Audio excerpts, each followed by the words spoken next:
during the war, in my opinion and my view, the destruction, the ugliest destruction physically was by building, by constructing buildings. So they destroyed the city and the country by building, I think. And now we have somehow to take that again away from physically, somehow.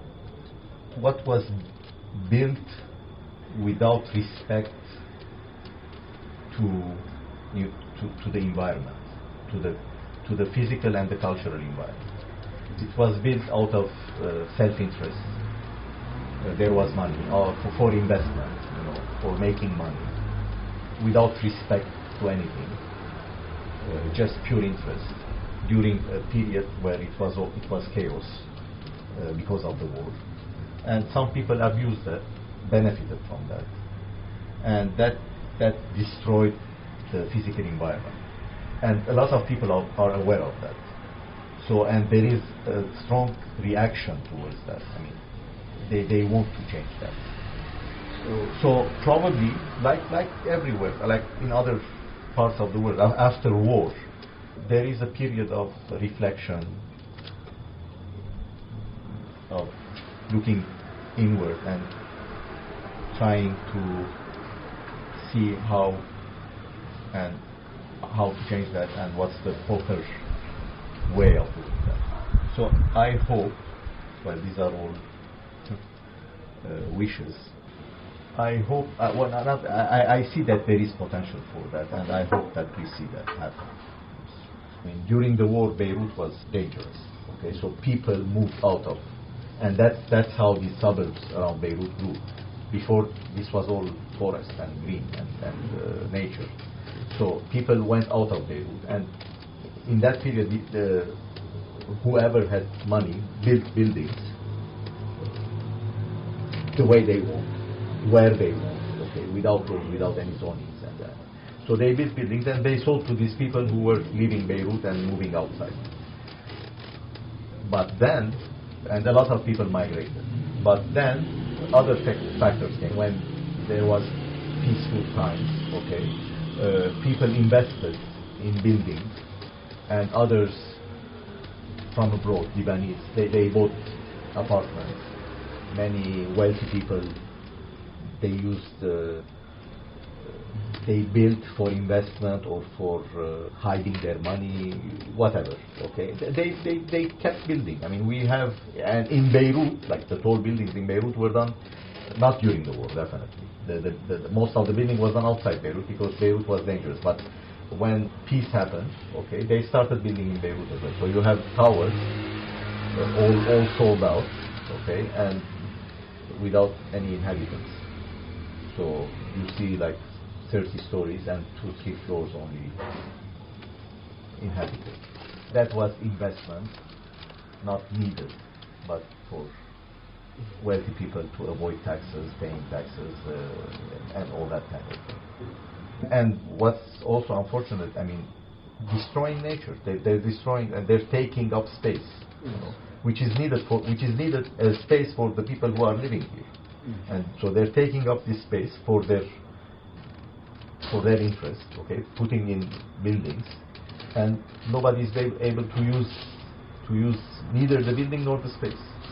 So I can imagine, I mean, if those buildings were not built and we had green spaces in their place, it would have been the most beautiful city in the region, or whatever, I mean, they destroyed it basically.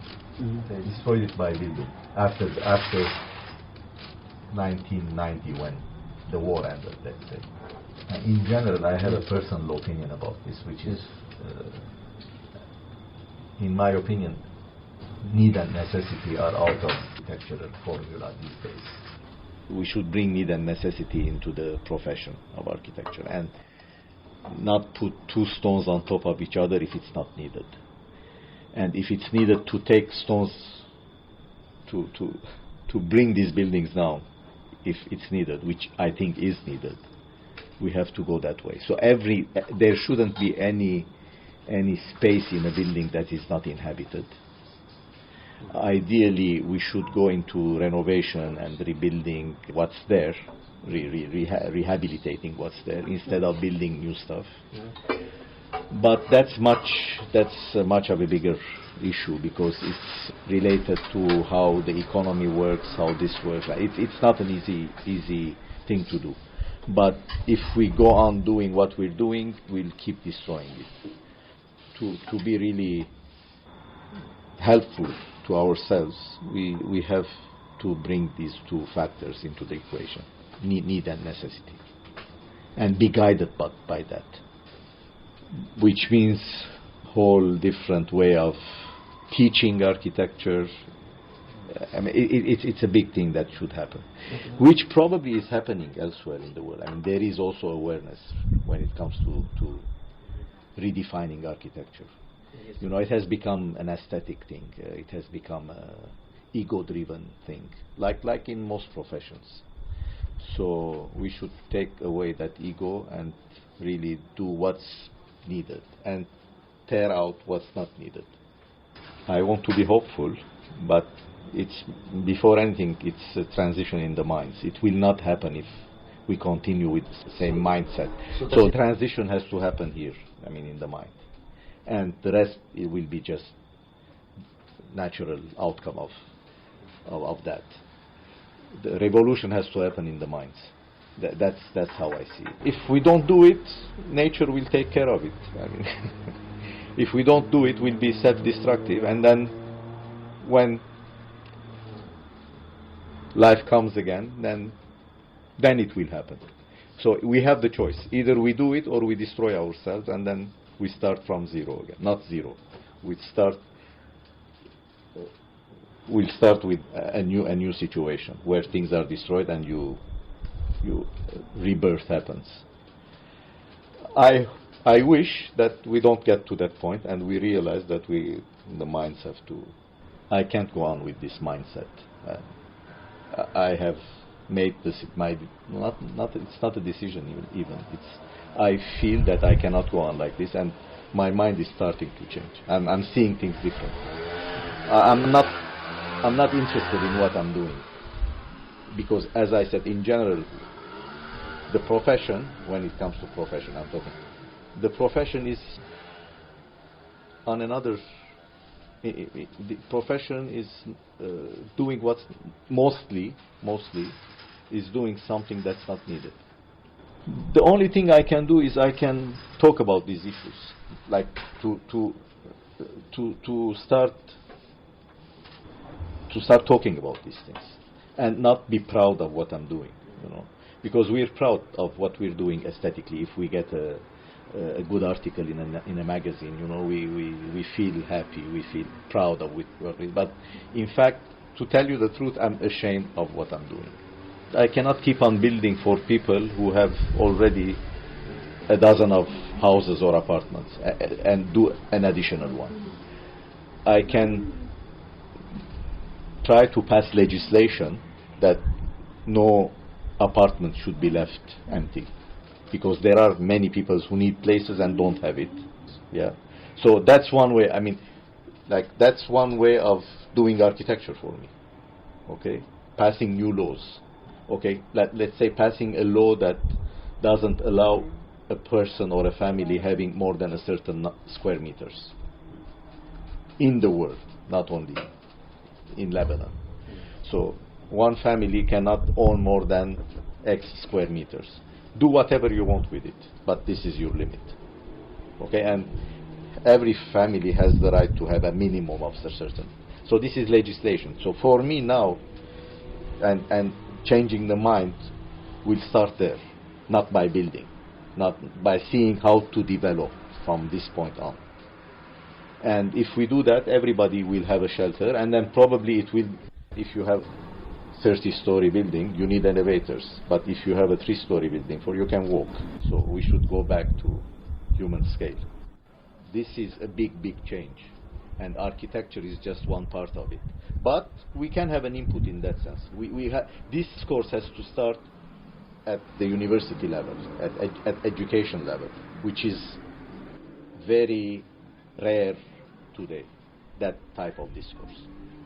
Still, if you go to Biennale, architecture Biennale in Venice, for me it's a disaster.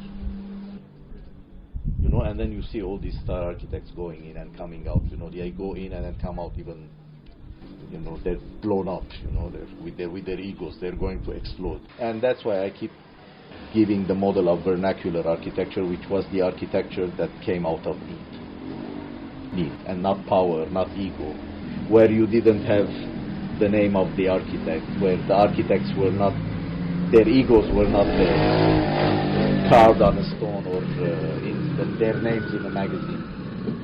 If we can go back, then we'll be on the right track, in my opinion. I'm going to confront people to face and then give my opinion. I mean, I'm not saying what I'm saying is right, but when we do a project, we say, let's say, that it's better to do it this way. Okay, let me put it this way. Definitely, if I talk the way I talk to my colleagues, okay, at one point they might lose interest in what they're doing, okay, but so it's a tricky thing. But if we get a project, let's say, which I'm not proud of, definitely, yeah, even the Philharmonic in Belgrade doesn't, because there is something more important than that, okay? Instead of building a museum, which is an empty space, okay, it has history, but there is something more than history. I mean, you go out of the museum and there is a beggar on the door. Which one is more important, to have that museum or to feed that guy? I mean, so that museum becomes irrelevant to me. I rather take these people, the beggars, and put them in that museum to have a roof under their head. You know, we have reached that point. When we get the project, okay, that project is going to be done anyway today, right? I rather do it in a slightly better way, okay, which is less damaging, and in parallel, showing people how I feel about it.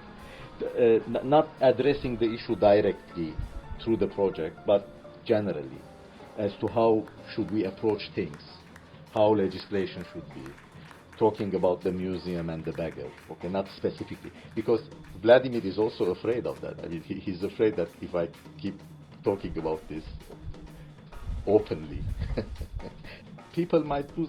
But I also tell him that, okay, I have lost interest, but I'm still giving you my best. You know, that's also possible, I think.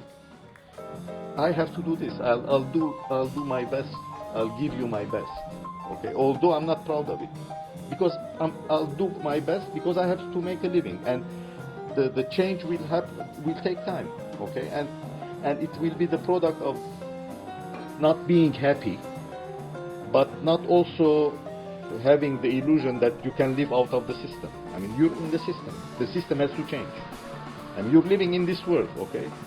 I'm not living somewhere else. So I'm in it. I'm part of it. But I want to change.